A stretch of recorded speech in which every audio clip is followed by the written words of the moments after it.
As a Filipina-Palestinian, two cultures, one heart that refuses to be silenced. From islands where the sun always returns, where strength is gentle and resilience is something you inherit before you understand it. And from a land that lives in fragments, in names echoed, in memories carried, in roots that refuse to disappear.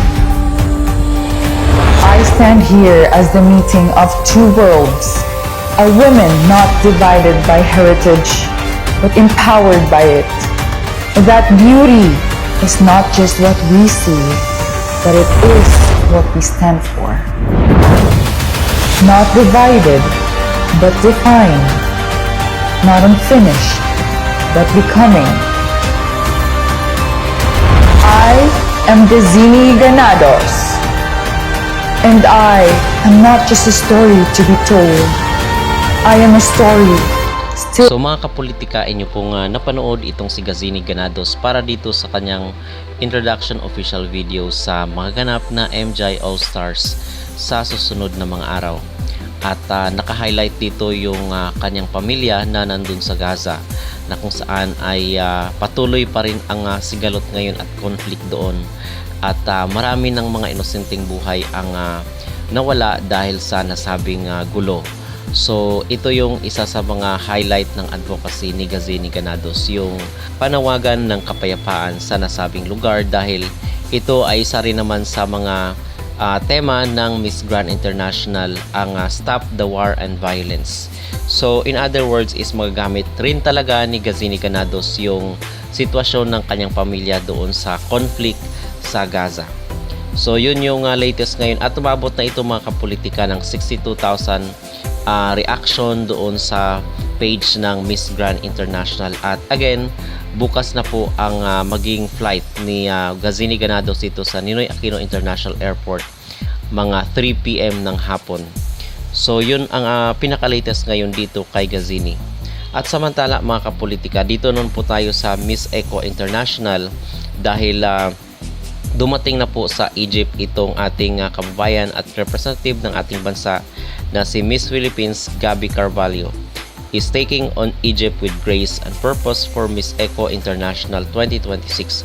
At ito ay gaganapin siya ngayon, yung start ng kanilang competition, at yung coronation nila is sa May 23, 2026. So yun yung latest ngayon dito sa Miss Eco International. At dito naman sa Miss Worldwide kay Nicole Borromeo ay marami po palang mga bansa, mga kapolitika at lugar na pupuntahan itong si Nicole Borromeo sa Miss Worldwide 2027.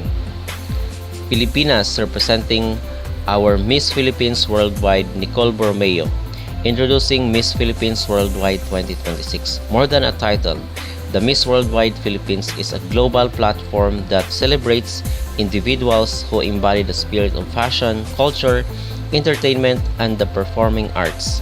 It is where artistry, influence, movement, and global representation come together on one stage. The winner of Mr. and Miss Worldwide Philippines will travel across Manila, Hong Kong, Seoul, London, Paris, New York, Los Angeles, Sydney, and Dubai, gaining cultural exposure and immersive experience within the worlds of fashion, theater, film, music, and entertainment. Coming this first quarter of 2027, the Mr. and Miss Worldwide Grand Finals are envisioned as a semi-musical theatrical experience where pageantry, fashion, and performance merge into one elevated production. Featuring music, movement, runway, and live performances, the show serves as a true celebration of artistry, creativity, and entertainment. So, itong Miss and Mr. Worldwide mga kapolitika ay isang international beauty pageant. So, iba rin yung kanilang focus.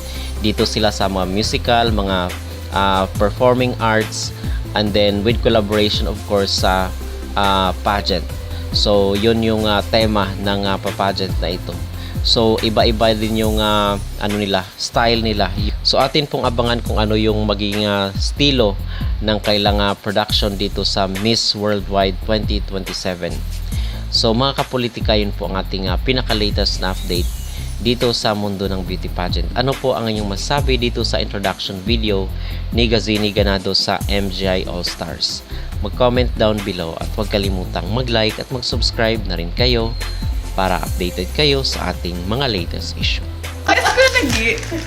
Congratulations. Thank you po. Daldal ka. Kaya na ako dito. Enjoy your snack. Paper bag din naman na, hindi lang yung... Inubos na kasi ni Sir Ron yung naman. Wow! Wala akong kain dyan. Sino pinaka-close mo? Si Allison, tsaka si Marian. Sabi mo, sino si Alison, sino si Mariam? Si Allison, si Miss Supra, Pampanga. Mm. Tsaka si Marian. Marian, Miss Tourism.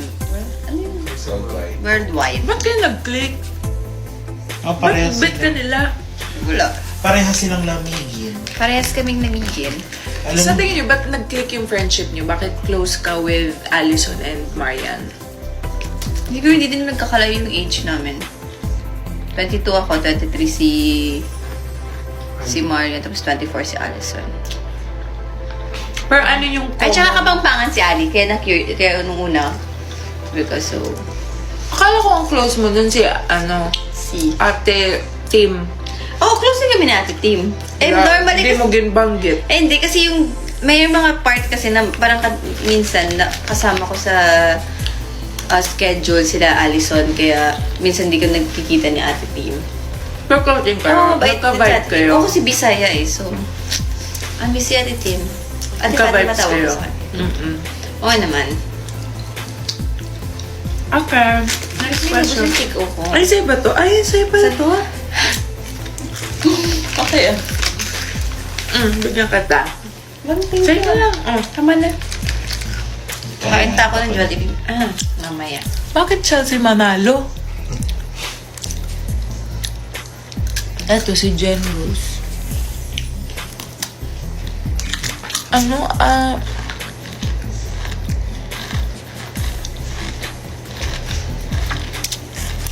Pinapauwi ka lang nila sa SK, uwi ka na lang daw. Sir Yuri. Sir Yuri. Kung gusto ko din umuwi, namiss ko na talaga yung... Namiss ko na mag-aral. Aral kasi. Namiss ko na din. Wala akong gawin natin. Anong sinasabi mo?